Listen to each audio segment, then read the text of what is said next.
It was covered by a large tarp. "I found it," tooted Thomas excitedly. "Sir Topham Hatt will be waiting for this tree." "What tree?" Skarloey whistled. But Thomas had wheeshed away. Thomas raced out of the warehouse. He had a very important job to do, but he was puffing too fast. Then there was trouble. Thomas took the wrong track. He applied his brakes hard. "Cinders and ashes!" cried Thomas. He heard the flatbed crash into the buffers and then splash into the canal. "Oh, no! Sir Topham Hatt's tree!" cried Thomas. "It's not a tree, Thomas," whistled Skarloey. "That's what I was trying to tell you. It's a load of pipes." Thomas's cheeks turned red. "Sir Handel delivered the tree this morning," Skarloey added. "So only he knows where it is," puffed Duncan. Thomas was a big engine, but he couldn't have felt smaller, and he couldn't have felt sillier. The quayside cranes lifted the pipes out of the water. Thomas was worried. It was getting later and later. Thomas knew there was only one engine that could help him, and that was Sir Handel. He chuffed quickly away. Thomas had to find him and ask him where the tree was before it was too late. Thomas's boiler bubbled and his axles ached as he raced towards the transfer yards. He thought Sir Handel would be there. And Thomas was right. Sir Handel was there.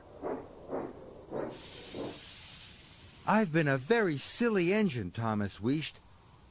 "I didn't want to listen to you. I thought I knew better than the little engines, but I don't." Sir Handel listened carefully. "I need to find the tree," Thomas puffed, "and there's no time to lose." "Of course I'll help you," chuffed Sir Handel. "Follow me, Thomas." Thomas's smile stretched from buffer to buffer. Sir Handel was fast, but Thomas puffed quickly after him. Sir Topham Hatt would be waiting. Thomas was coupled up to the tree. "Thank you, Sir Handel," chuffed Thomas. "Now I must hurry." "I'm sorry I teased you," whistled Duncan. Thomas smiled. "I'm sorry I didn't ask for your help," wheezed Thomas. And he raced away. That night, Sir Topham Hatt switched on the tree lights. They looked wonderful. The children clapped and cheered. "I may be big, but I can still ask for help," tooted Thomas. And his smile was as bright as the lights.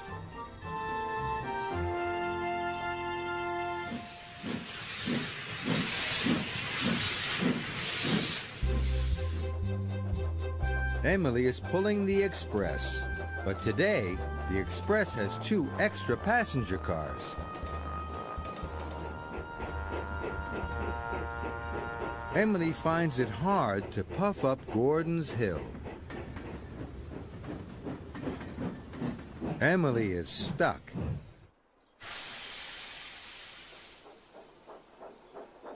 But here's Edward.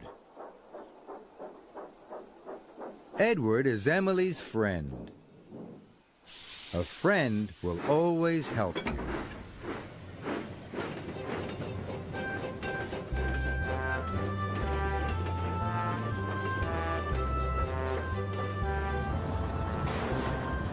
Mavis is shunting freight cars at the quarry. Freight cars can be troublesome. Shunting all these cars will take Mavis a long time. But here's Bill and Ben. Bill and Ben are Mavis's friends. A friend will always help you.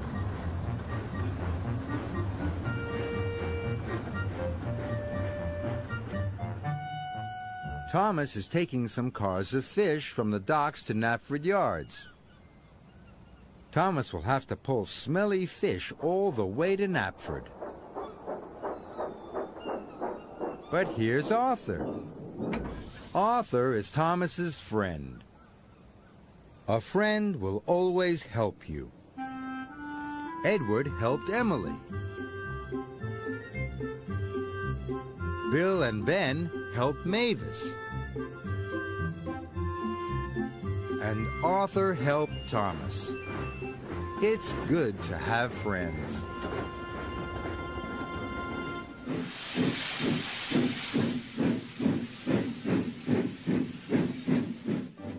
The island of Sodor is a wonderful place.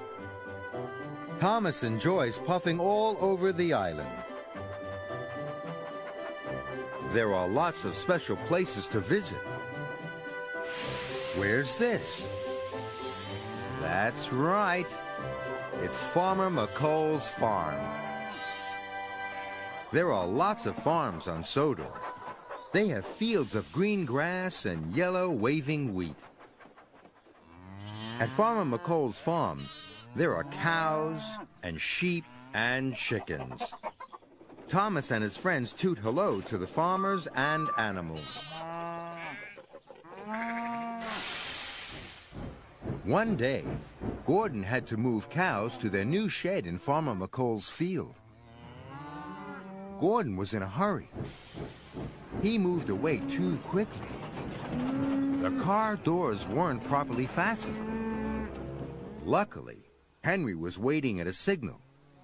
He saw what was happening and knew just what to do to help. Henry chuffed off slowly towards the new shed. The cows followed. They were hungry. They munched on the hay on Henry's flatbed. Gordon learned it's better to be slow. Emily learned that too when she wanted to help Thomas. One night, Emily met Thomas at a signal. She had been to the carnival. Thomas really wanted to go to the carnival, but he still had a lot of jobs to do. Emily told Thomas she'd take his train to the farm so he could go to the carnival. But Emily didn't know the vans were full of chickens.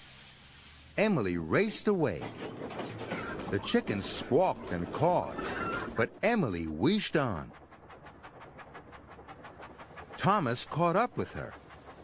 He told her there were chickens in the cars. They must go slowly, he puffed. Farmer McColl's farm is very special for one engine. And that's Thomas. One day, Thomas had been working very hard. He had lots of jobs. He still had to take chickens to the market, sheep to Farmer McColl's farm, and the children to school. By the time Thomas had picked up the children, Thomas was very tired. And he was getting confused. So Thomas took the chickens to school, the sheep to market, and the children to Farmer McColl's farm. But the children had a wonderful day. They helped Farmer McColl, and they were very happy to be covered in mud and straw. So that's why Farmer McColl's farm is very special for Thomas. There are so many special places on the island of Sodor. Next time, Thomas will show us somewhere else.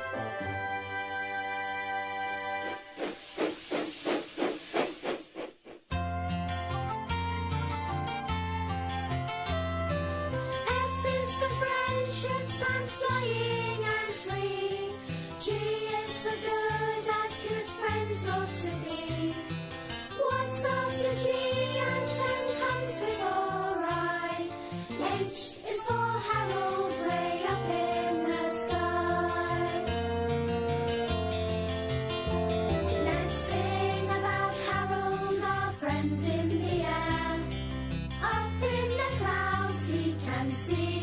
everywhere, patrolling the island, an eye in the sky, a friend to all engines, and so that is why. F is for friendship and flying and free. G is for good, as good friends ought to be. What's after G and then comes before I? H is for Harold, way up in the sky.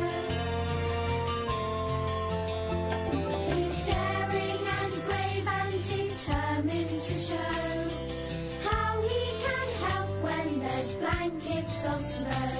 If engines get lost in the dead of the night, Harold can hover while shining his light. F is for friendship and flying and free. G is for good, as good friends ought to be. What's after G and then comes before I? H is for Harold, way up in the sky. H is for Harold, way up in the sky.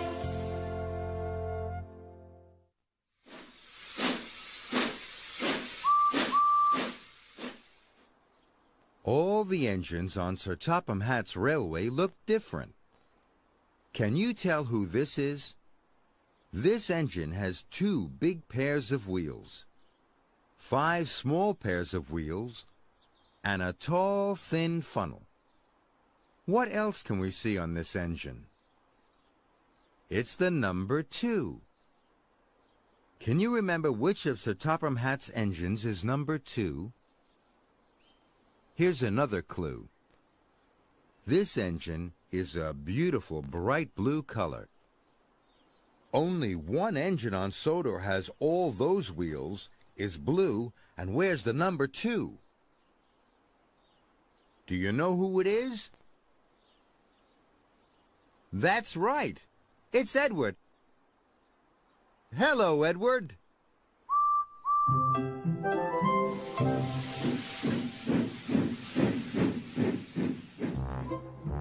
Toby's afternoon off. The engines of Sodor are very friendly. And no one is more friendly than Toby. Toby is a happy, smiling steam tram with lots of friends. There's Mavis at the quarry, Salty at the docks, and Thomas. They're all Toby's friends. One day, Toby had finished all his jobs early. He was going to spend the afternoon at the farm. Toby loved visiting the animals. As he was about to leave, Sir Topham Hatt arrived. Toby, he said, I have 3 special jobs. As you have finished early, you will have time to do all of them. Yes, sir, puffed Toby. But Toby was worried. He liked being useful, but 3 jobs would take him the rest of the day. Now he would have no time to go to the farm.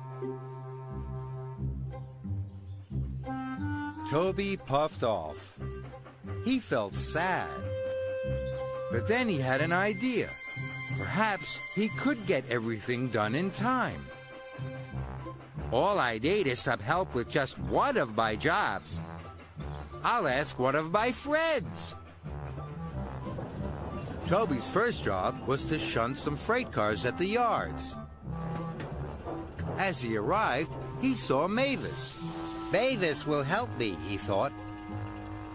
Sorry, Toby, no time to talk, Mavis puffed as she steamed past him. Toby was upset. He had been sure Mavis would help him. I'll just have to shunt the freight cars on my own, he puffed sadly. Next, Toby had to collect some empty freight cars from the depot.